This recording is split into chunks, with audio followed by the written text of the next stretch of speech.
प्रस्तुत वीडियो में अभी हम छोटा नागपुर के प्रसिद्ध श्री जगन्नाथ मंदिर के बारे में ठाकुर ऐनीनाथ शाहदेव जी के वंशज श्री विनोद नाथ शाहदेव जी के द्वारा जानकारी प्राप्त करेंगे कि इस मंदिर के बनने के पीछे की रोमांचक घटना कैसे घटी और मंदिर के निर्माण में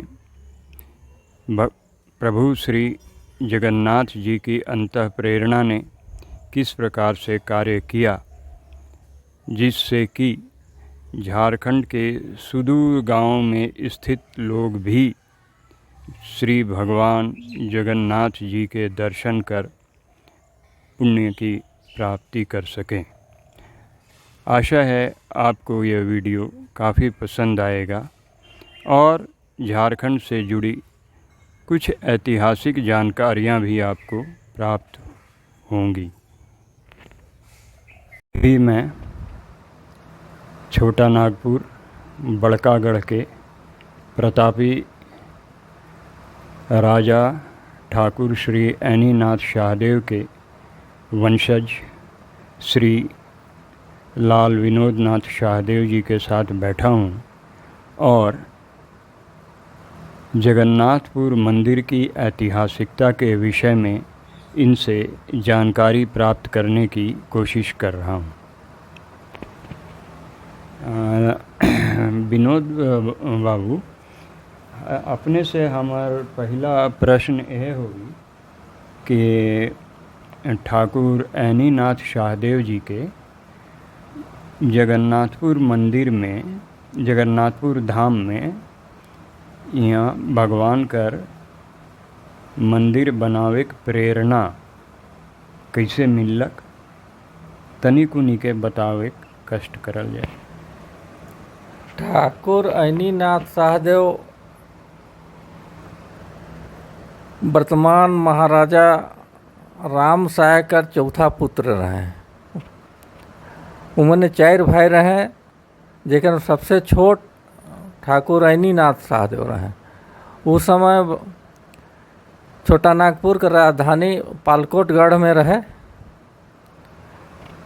तो एक दिन कहे ना कि 4 भाई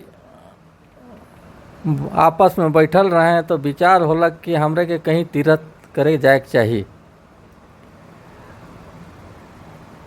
तो यह विचार होलक कि तीर्थ तो करना चाहिए। तो 4 भाई अगर तीर्थ के लिए चल जावे तो यहाँ राज पैठ के देखिए। तो फिर सलाह विचार आपस में कर लें 4 भाई कि छोटका भाई ऐनीनाथ शाहदेव के इकर राज पैठ के देखे ले, छोड़ के तीनों भाई तीर्थ के लिए जावें। उकर बाद में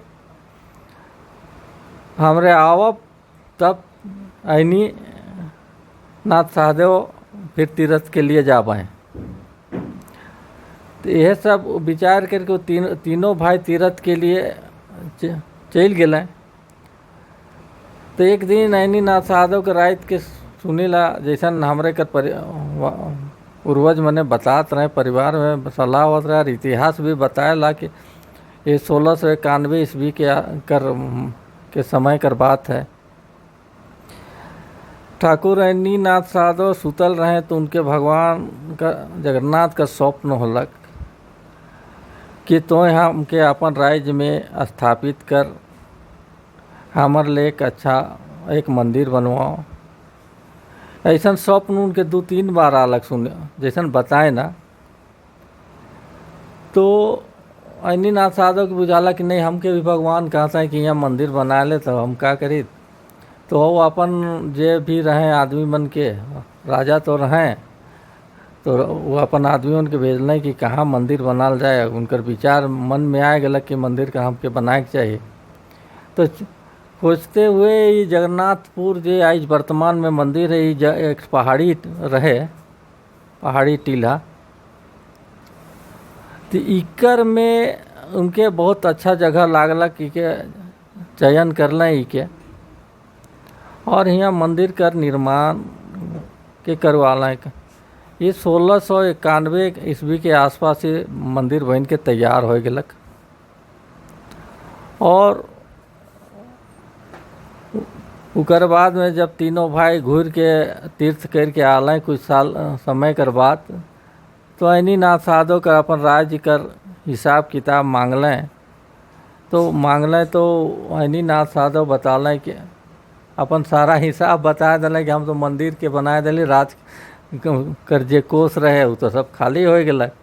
तीकर में वो तीनों भाई नाराज नहीं होले, बल्कि बहुत शाबाशी दिले ऐनीनाथ साधो के, ये तो बहुत बढ़िया काम करे, बहुत बड़ा काम कर ले, तो इनाम कर भागीदारी ही।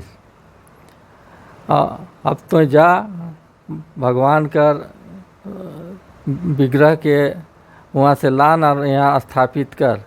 तब ऐनीनाथ साधा अपन 3 हाथी कर लेके पुरी के लिए रवाना होलें और वहाँ से जाए के भगवान बलभद्र सुभद्रा और जब भगवान जगन्नाथ कर विग्रह के लाइन के फिर यहाँ स्थापित कर लें। यह इकर इतिहास है।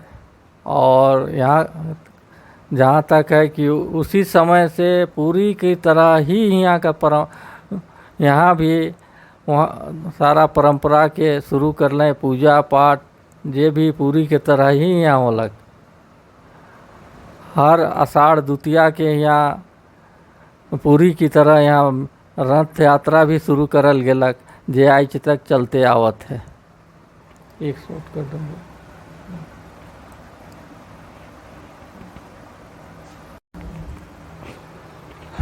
हाँ लाल साहब, तो आपने बतालें कि मंदिर कर प्रेरणा कैसे मिलक। तो जब मंदिर बन गेलक तो हियाँ कर मंदिर कर देखभाल कर व्यवस्था प्रबंधन जे है उके कैसे संभाल गेलक, का व्यवस्था होलक, कैसे कैसे तनिकुनी के भी बतावल जाए। इकर व्यवस्था एक तरह से बड़कागढ़ कर, चूँकि ये धरोहर रहे बड़कागढ़ राज्य के ऐनीनाथ साधो के द्वारा बनवाल गेलक। और उकर बाद इके बड़कागढ़ का राज्य के धरोहर के रूप में, इके राज्य धरोहर के रूप में इके मानल गेलक। ओहेले इके बड़कागढ़ राज्य कर खर्च से ही इके संचालन होत रहे। सारा व्यवस्था जे रहे बड़कागढ़ राज्य खर्च से ही चलत रहे। तो बड़कागढ़ राज्य अब बनलक कैसे, ये भी बताए देवते। महाराजा रघुनाथ साहदेव महाराजा बनल, जो सबसे बड़ भाई रहे, और छोट भाई के हिस्सा दिला एक राज्य के रूप में। तो वो कहला कि तुम्हें बहुत बड़ा काम कर रही थी मंदिर के बनाए के, बोले तो बड़ा राज्य मिले के चाहिए। और बड़ा राज्य मिले के चाहिए तो वह उनके 484 गांव का एक राज्य दिला, तो जेकर नाम पड़लक बड़कागढ़। और बड़कागढ़ का नाम पड़लक वह, और इस मंदिर के वह बड़कागढ़ का राज्य के धरोहर के रूप में देखल गेलक। और इकर सारा खर्च व्यवस्था सब राज्य खर्च से ही चलत रहे। लेकिन 18 एक मिनट लाल साहब, इकर माने कि कोई तरह कर आपने मन बाहरी मदद नहीं मिलत रहे, जे भी खर्च मेंटेनेंस होवत रहे सब आपने कर परिवार माने राज्य कोष से ही चलत रहे, है नहीं? हाँ, ये सारा माने खर्च जे रहे से राजकोष से ही चलत रहे।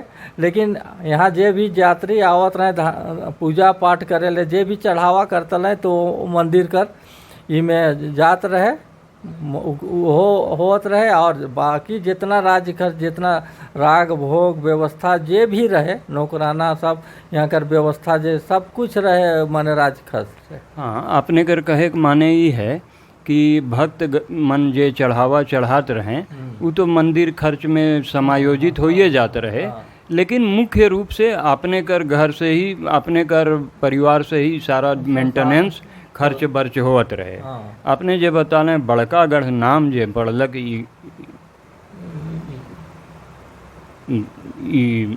मने का कहे ना जगन्नाथपुर कर, जगन्नाथपुर के नहीं बड़कागढ़ राज्य के, बड़कागढ़ हाँ राज्य जे नाम पड़लक बड़कागढ़। इकर जे बात बतालें बड़ा इंटरेस्टिंग है और इकर से सब कोई के बहुत एक नया तरह कर जानकारी मिली। हाँ, ई बड़कागढ़ राज्य में जे पड़ला कि बड़कागढ़ राज्य के अंदर में 3 परगना रहे।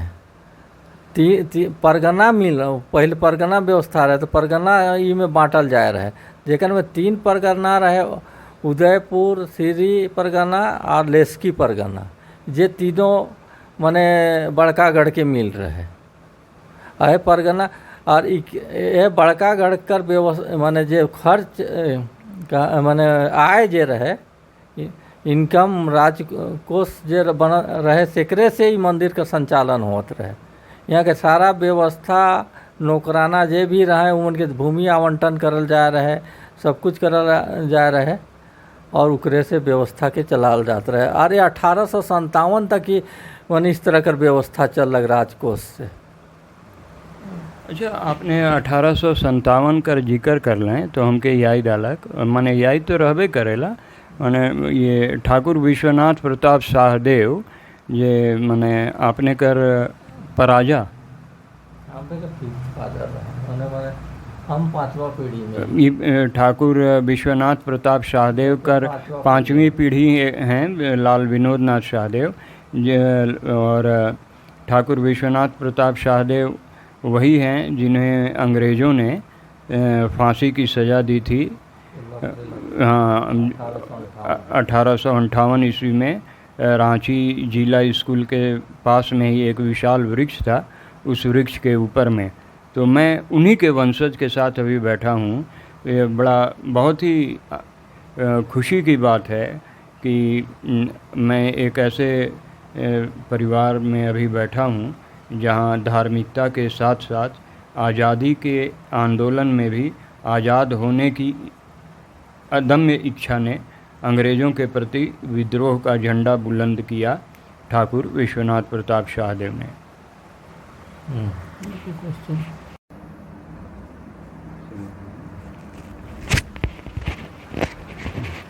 मंदिर बहुत आकर्षक दिसेला। अच्छा, ये बतावल जाए लाल साहब, जैसे मंदिर बनलक तो सब चीज़ कर व्यवस्था तो दिसेला, और एखन तो जैसे कि नल उल भी है हुआ पानी कर, मगर सेवेरा तो नल नहीं रही होगी, तो सेवेरा पानी कर का व्यवस्था रहे हुआ? जे बेरा मंदिर निर्माण होलक सेहे बेरा मंदिर के दोनों साइड माने उत्तर दिशा में भी और दक्षिण दिशा में दू गो तालाब खोदवाल जाए रहे। आज भी तालाब के बांध कहना हमरे बांध कहिला तालाब है के, जेकर नाम महददी। दक्षिण दिशा में जे तालाब है जेके हमरे महददी कहिला, और उकर ऊपरे शायद सूर्य कुंड कहना एक तालाब है। और दूसर साइड में उत्तर दिशा में भी 2 गो तालाब है, और हुआ एक ठो कुआं भी है।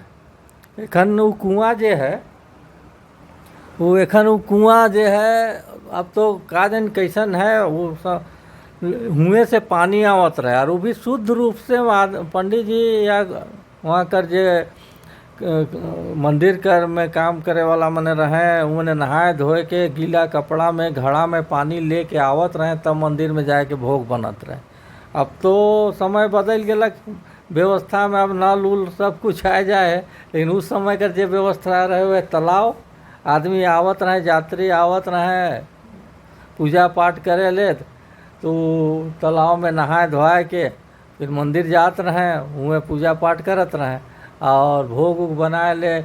आनी तालाब के पास में देखे, आनी तालाब हमरे कहिला आज गेल दक्षिण दिशा में जो है उके हुआ कुआं रहे, हुए से पानी आदमी नहाए धोए के गीला कपड़ा में मंदिर में चढ़ात रहे, ऊपर में पहाड़ ऊपर मंदिर के ऊपर, और उकरे से भोग बनत रहे। अब तो व्यवस्था बदल गलक, अब तो नल उल भी लग जाए, वह पानी कर व्यवस्था एखन है। पहले कर व्यवस्था तो वह रहे कुआं और तालाब। शहीद मैदान कर ये तालाब है, एगो तालाब और है हुआ सही, आज शहीद मैदान जेके कहिला हमरे, और मछली पालन वाला जे है हुए पर एक तालाब है जेके कहना पुराना तालाब उके उके उकर नाम श्वेत गंगा कहे ना उके, तालाब का नाम पुराना नाम है कि श्वेत गंगा। वह मंदिर निर्माण काल से ही में ही वो सब ये पांचों तालाब बनाल जाए रहे, एकर अलग अलग नाम देवल जाए रहे। ठीक है, राइज व्यू तालाब है, लेकिन अभी थोड़ा सा सरकार भी ध्यान नहीं देवला। ये सब गंदगी भी है। अब तो बहुत सा पानी का व्यवस्था, जल का व्यवस्था भी है, नल उल लग जाए तो आदमी न ये करे ना, ओकर उपयोग उतना मंदिर में के लिए नहीं होएला। अच्छा, और जे पुजारी मन है वो मन भी शायद पूरी से ही आवल है नहीं, यहाँ आए के पुजारी मन नहीं पूजो हमारे यहाँ जो पंडित जी बने हैं, कुछ उड़िया पंडित भी हैं और कुछ इन्हें छोटा इन्हें यहाँ कर भी हैं, और माने कुछ पुजारी हैं एखन उड़िया पंडित जी के हैं। यहाँ पाढ़ी जी हैं, तो रामेश्वर पाढ़ी हैं उन जे, और इन्हें एखन महंती परिवार भी हैं जब उड़ीसा से बिलोंग करें ना, उन्होंने पूजा पाठ करें ना। यहाँ कर जो पंडित जी मन है उन कर बारे में भी तो नहीं बताया। यहाँ कर पंडित जी मने जे हैं नहीं, कुछ मिश्रा जी परिवार हैं, कुछ एक दो गो, और पाढ़ी जी परिवार हैं, और महंती परिवार हैं। महंती और पाढ़ी परिवार उड़ीसा से बिलोंग करें ना, उड़िया परिवार है।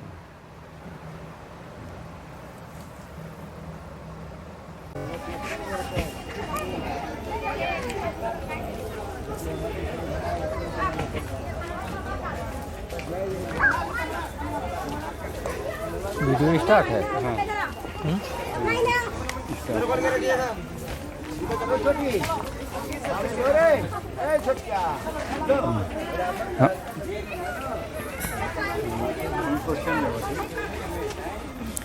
बड़कागढ़ स्टेट को मेला आयोजन से क्या लाभ होता था और वर्तमान में राज्य प्रशासन का क्या लाभ और योगदान है?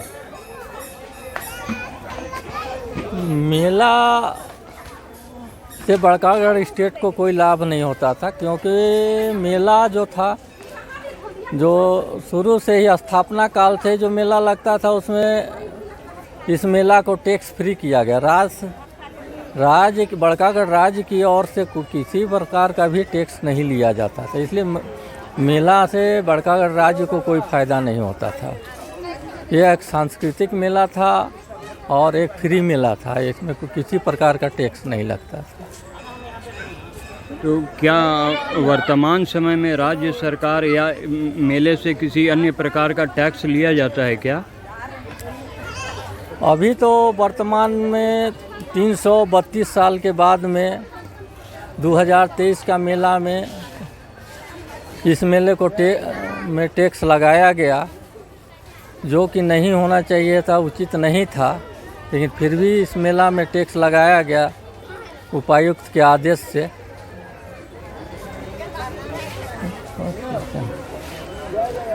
और वर्तमान में प्रशासनिक व्यवस्था जो है, धार्मिक न्यास परिषद के द्वारा जो धार्मिक न्यास समिति बनाया गया जगन्नाथपुर मंदिर में, उसका प्रशासन का संचालन होता है।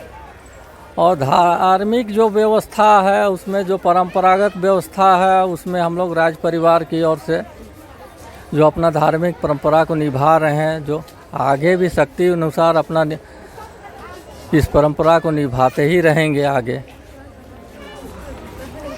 तो स्थानीय प्रशासन के द्वारा जब से यहाँ टैक्स लगाया गया है, तो मेले के स्वरूप में क्या परिवर्तन आया है? क्या मेले के स्वरूप में कोई परिवर्तन आया है? आर्थिक, सामाजिक या राजनीतिक परिवर्तन, ऐसा आप कुछ महसूस करते हैं क्या?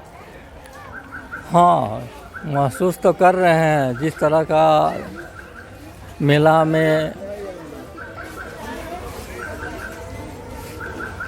जो लगता था, उसमें जो जिस समय टैक्स फ्री था, यहाँ किसी प्रकार का टैक्स नहीं लगता था मेला में क्या। लेकिन इस बार का मेला में लग रहा है जैसे कि जिस प्रकार टैक्स लगाया गया, जिससे मेला में लोग जो आते थे व्यापारी, इस बार कम दिखने को मिल रहा है। इस तरह की से तो लगता है कि आने वाले समय में इस मेला का स्थिति क्या होगा, वो सोचनीय विषय हो गया है। मेले के सांस्कृतिक पक्ष पर अगर आप चाहें तो कुछ प्रकाश डालने की कृपा करें।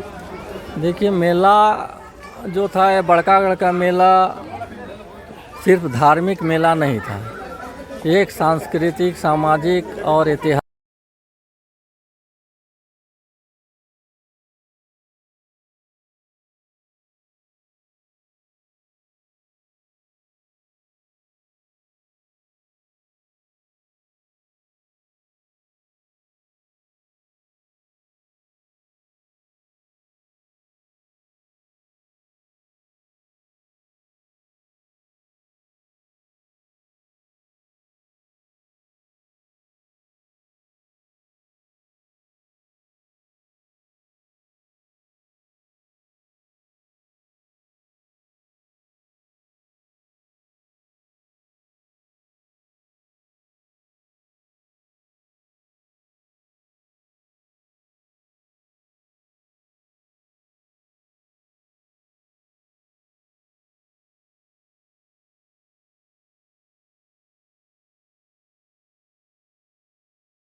बोल रहा है कि मेला का टैक्स ज्यादा बढ़ा दिया। वर्तमान में जो राज्य सरकार अभी यहाँ मेला प्रबंधन के और मेला प्रबंधन के द्वारा जो टैक्स लिया जाता है, इसके विषय में आप कुछ कहना चाहते हैं?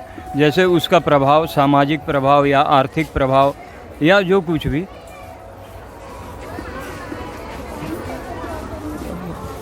यहाँ का जो परंपरागत व्यवस्था जो था वह टैक्स फ्री था, लेकिन एक तरह से टैक्स लगाकर यहाँ का परंपरागत व्यवस्था को हनन किया गया है।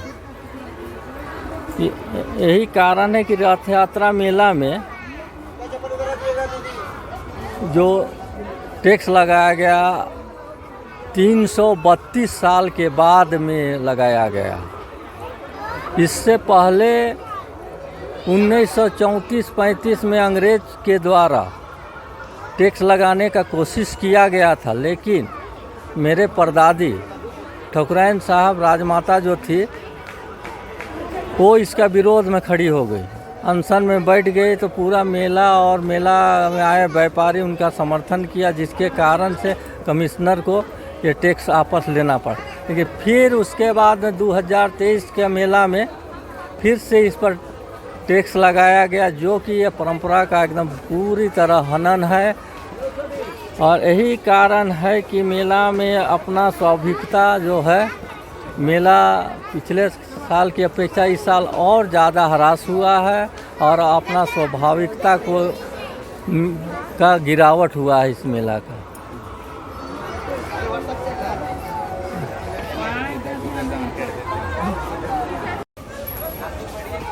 आप बैठे हैं आप क्वेश्चन अपने जिला प्रशासन से क्या कहना है? हाँ, तो वर्तमान की परिस्थिति को देखते हुए जैसे आपने बताया कि मेले की प्रतिष्ठा में कमी आ रही है, तो इस संबंध में आपके द्वारा क्या सुझाव दिया जा सकता है, कृपया सुझाव दे दें। हम तो अब यही कहेंगे कि हम जिला प्रशासन से निवेदन करेंगे, मंदिर न्याय समिति से निवेदन करेंगे कि जो परंपरा चलाया हुआ है उसको बनाए रखें। आने वाले समय में यहाँ जो टैक्स की व्यवस्था है इसको वापस ले, जिला प्रशासन से ही अनुरोध करेंगे और न्याय समिति से कि आने वाले जो मेला है इस मेला की समीक्षा किया जाए और क्या इससे लाभ हुआ हानि हुआ इस मेला को, इसका समीक्षा कर टैक्स को वापस लिया जाए।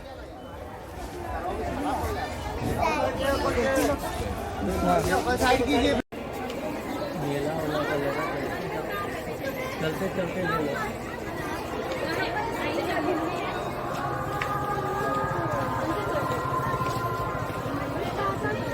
पहले ऐसा मौसम हो जाता था, बारिश हल्का होता ना, तब यहाँ से हम मेला को देखते थे नाथ मोती बाड़ी पर सारा दिखता हम खतरा अब कहाँ दिन भी वैसा भीड़ नहीं हुआ। आज